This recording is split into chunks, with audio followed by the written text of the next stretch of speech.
Hello friends, welcome to my channel. பழைய உணவு ஆனால் நம்ம ஊர் பாரம்பரிய உணவு. இதில் நிறையா ஹெல்த் பெனிஃபிட்ஸ் இருக்குது. இது நம்ம உடம்புல இருக்க சூட்டை மொத்தமாக கம்மி பண்ணிடும். இது சுகர் பேஷண்ட்டுக்கு ரொம்ப நல்லது, கேர்ள்ஸுக்கும் ரொம்ப நல்லது. வயிற்று புண், அசிடிட்டி இந்த மாதிரி ஏதாவது இருந்துச்சுன்னா அதுவும் கம்மி பண்ணிடும். டைஜஷனுக்கும் ரொம்ப நல்லது. அது என்ன ஃபுட்டுனா வெந்தயக்களி. வாங்க அந்த ரெசிபியை நம்ம எப்படி செய்யலான்னு பார்க்கலாம். அதுக்கு ஃபஸ்ட்டு அரிசியும் வெந்தயமும் நாள் நைட்டே ஊற வச்சுக்கணும்.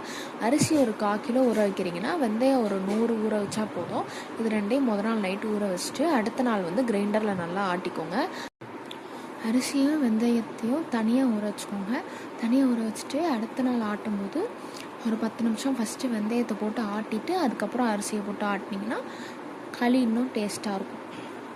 ஆட்டிட்டு அதை ஒரு சட்டியில் போட்டு நல்லா அடுப்பில் வச்சு கிண்டுங்க. கிண்டுனதுக்கப்புறம் அது வெந்த உடனே கொஞ்சம் உப்பு போட்டு கொதிக்க விட்டு இறக்குனீங்கன்னா சுவையான வெந்தயக்களி ரெடி. இதை ஒரு தட்டில் போட்டு நடுவில் குழி பறித்து நம்ம உளுந்தங்களி சாப்பிட்ற மாதிரி சாப்பிட்டிங்கன்னா இது உடம்புக்கு ரொம்ப குளிர்ச்சியாகவும் இருக்கும். நிறையா ஹெல்த் பெனிஃபிட்ஸும் இருக்குது. வெந்தயக்களி உங்களுக்கு எப்படி செய்யணும்னு தெரிலனா அது நம்ம சேனலில் இருக்குது, போய் செக் பண்ணிக்கோங்க. இதே மாதிரி நிறையா ஹெல்த்தி ரெசிபீஸ் உங்களுக்கு வேணும்னா நம்ம சேனலை சப்ஸ்கிரைப் பண்ணிக்கோங்க. தேங்க்யூ.